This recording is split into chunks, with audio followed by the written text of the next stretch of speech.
प्रभु यीशु मसीह के सामर्थी नाम में हम मांगते हैं। एक बार जोर से तारीफ करो खुदाबंद की आज के दिन के लिए। अगर आप यीशु मसीह की लाइफ की ओर ध्यान दें तो परमेश्वर को छूना आसान नहीं था। जब 12 साल की लहू बहने वाली औरत ने परमेश्वर को छुआ तो बाइबल कहती है भीड़ को चीरना पड़ा एक ऐसी औरत को जिसके लिए एक कदम भी चलना मुश्किल था।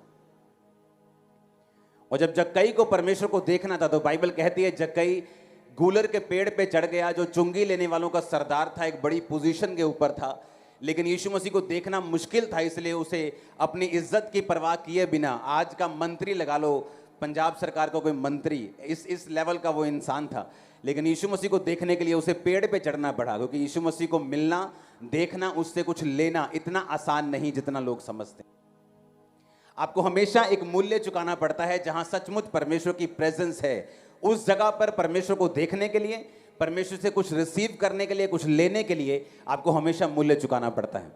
वो चाहे गर्मी में कई बार बैठना हो, चाहे घर में आने से पहले आपकी फाइट हो आपकी फैमिली से, चाहे सब महीना सारा सही चल रहा हो, संडे के दिन वो पैसों की तंगी हो, चाहे वो कलेश हो, चाहे वो दिमाग का डिप्रेशन हो, चाहे वो कुछ भी हो, शैतान हमेशा आपको रोकता है ताकि आप परमेश्वर की प्रेजेंस में कभी ना पहुंचे और परमेश्वर से उन चीज़ों को कभी ना ले पाएं जो परमेश्वर ने भी आपके लिए सोची और आप भी ये चाहते कि आपको मिले। हालेलुया।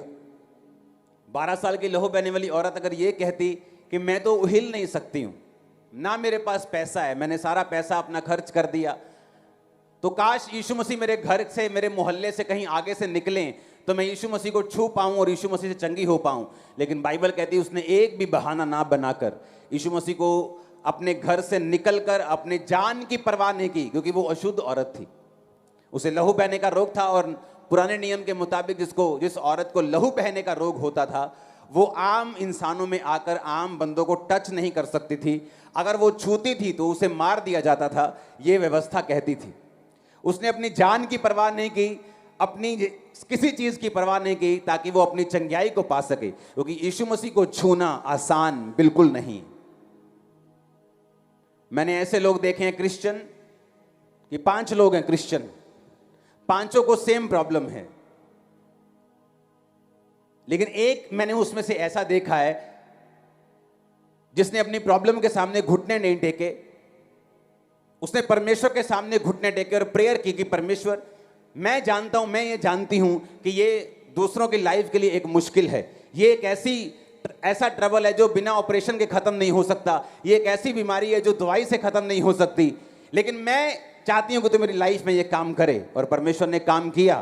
वो काम एक की लाइफ में किया जिसने दुहाई दी, जो रो रो के चिल्लाई प्रभु के सामने, जिसने अपने पास्ट को, जो अच्छा पास्ट था, पिछला बीता हुआ कल, उसने चर्च मिस नहीं की, प्रेयर मिस नहीं की, रोजे मिस नहीं किए, रिकॉर्ड अच्छा रखा और परमेश्वर ने, मैंने देखा, उसे छुआ और आजाद किया। और वो 4 भी क्रिश्चियन हैं, वो भी चाहते हैं परमेश्वर मुझे चंगा करे, लेकिन अभी भी उस फाइट, उस बीमारी से वो लड़ रहे हैं, क्योंकि आपके चाहने ना चाहने से कुछ नहीं होता।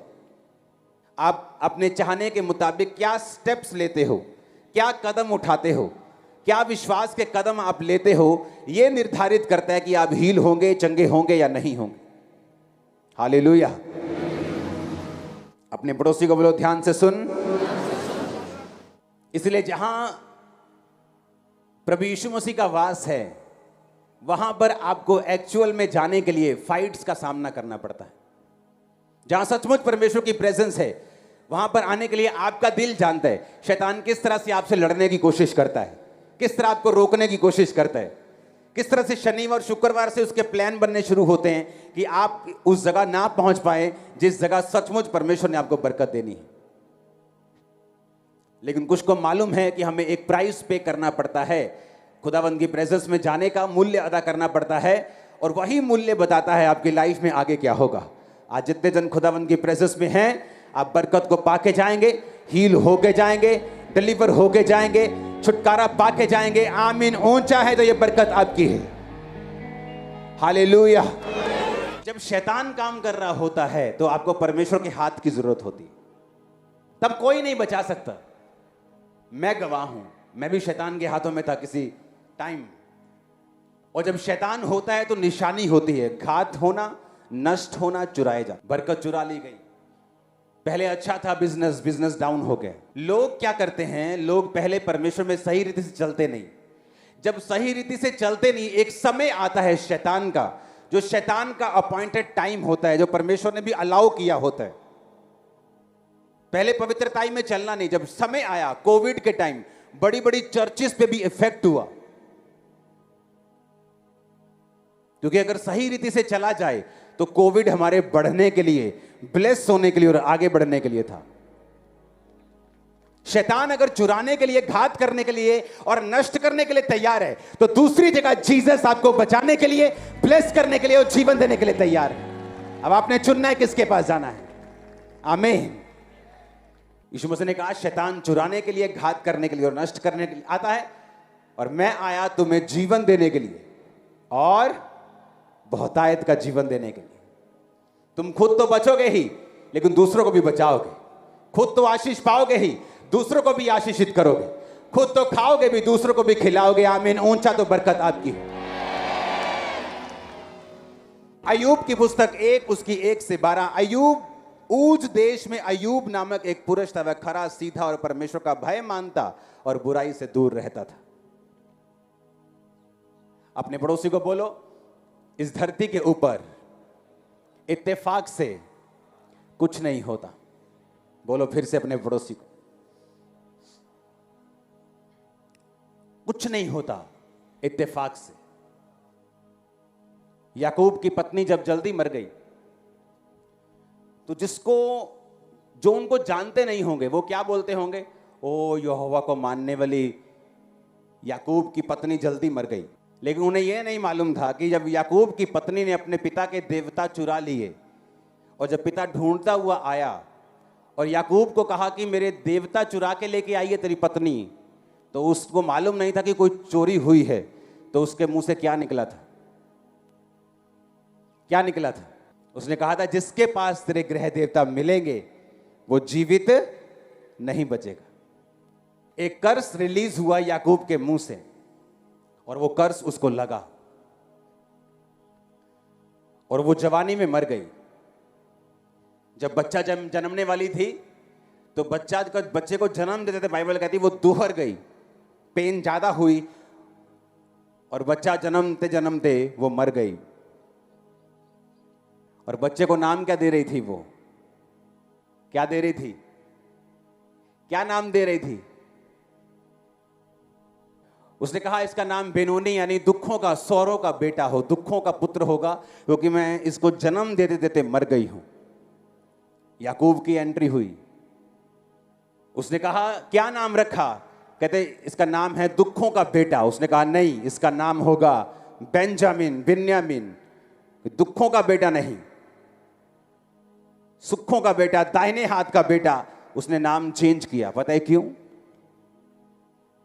अगर शैतान, आपको मालूम है कि वो चुराने, घात करने और नष्ट करने के लिए तैयार है, आपको उसका टारगेट मालूम हो गया कि शैतान का टारगेट है मेरी लाइफ में घात करना, नष्ट करना और चुराना। हर अच्छी चीज को वो चुराना चाहता है, घात करना चाहता है, नष्ट करना चाहता है।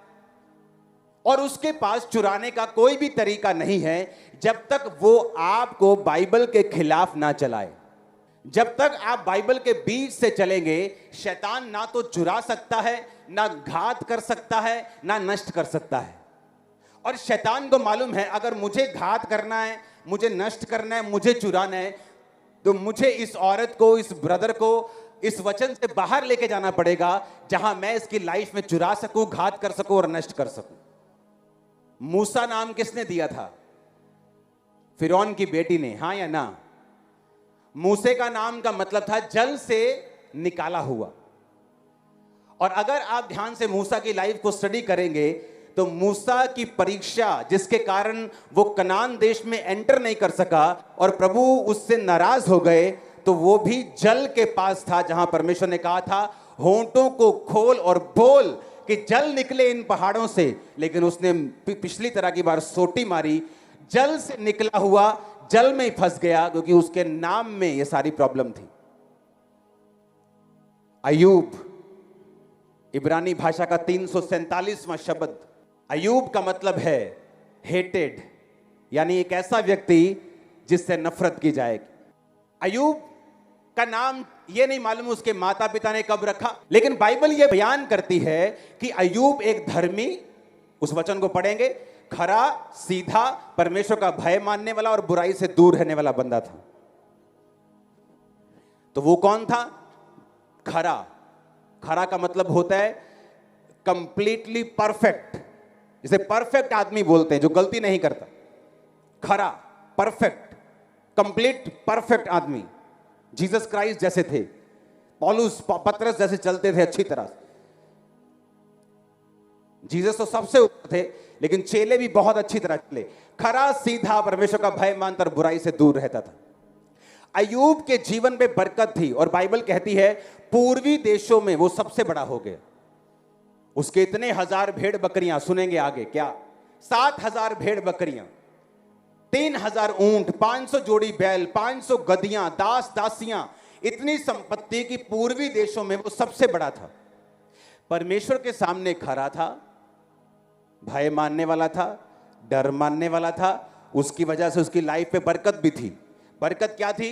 प्रॉपर्टी इतनी बढ़ गई, गधे, गधियां, बैल, खेत, संपत्ति, नौकर चाकर, सब कुछ, बड़ा आदमी बन गया। पूर्वी देशों में सबसे बड़ा था। रीजन ये था क्योंकि वो परमेश्वर का भय मानने वाला और खराई पे चलने वाला, बुराई से दूर रहने वाला इंसान था। लेकिन उसके नाम में एक गड़बड़ थी। उसके नाम का मतलब था हेटेड, ऐसा व्यक्ति जिससे नफरत की जाए। आप रोज एक पुल से होके गुजरते हैं, हाँ, आप रोज आंखें खोल के अच्छी तरह से पुल गुजरते हैं।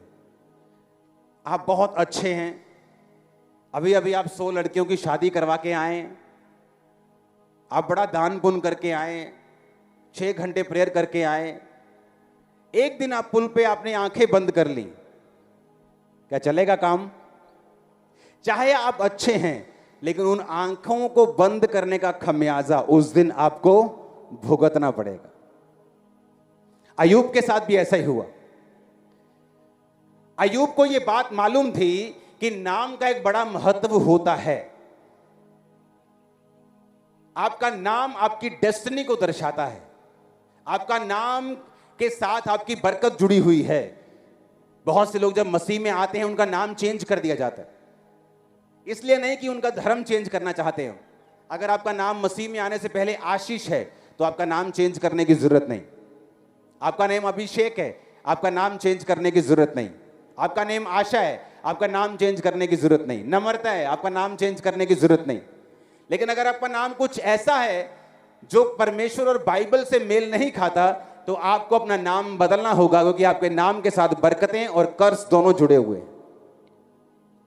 अब अय्यूब की लाइफ में वो सब कुछ था जो जिसके कारण परमेश्वर का भय वो मानता था, खरा था, उसके कारण बरकत भी उसकी लाइफ पे थी। लेकिन उसके नाम का मतलब था हेटेड, एक ऐसा व्यक्ति जिससे नफरत की जाए। और वो नफरत उसने काटी अपने दोस्तों से, अपने समाज से, जब उसकी लाइफ के ऊपर परीक्षा आई।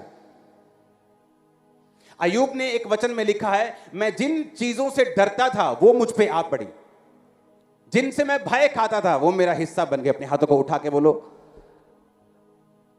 मैं आंखें खोलकर चलूंगा। ऊंची आवाज से मांगो, फिर से मांगो, 7 बार बोलो।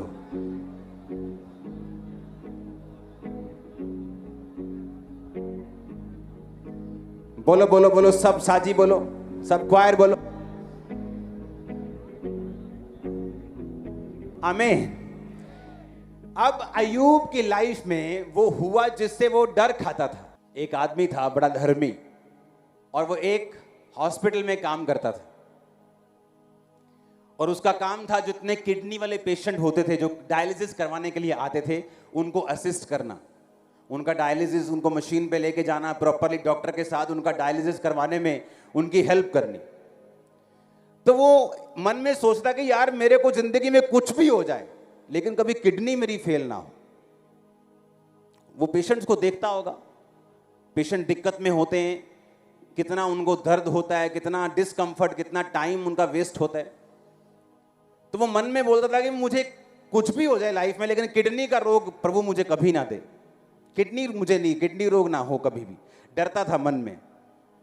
कुछ साल बाद उसकी तबीयत खराब हुई, जब चेक करवाने के लिए गया तो उसकी किडनी दोनों फेल हो गई। क्रिश्चियन, आप जिस चीज से डरते हैं उस पे आज इतनी बड़ी जूती मारो कि डर सारा खत्म हो जाए।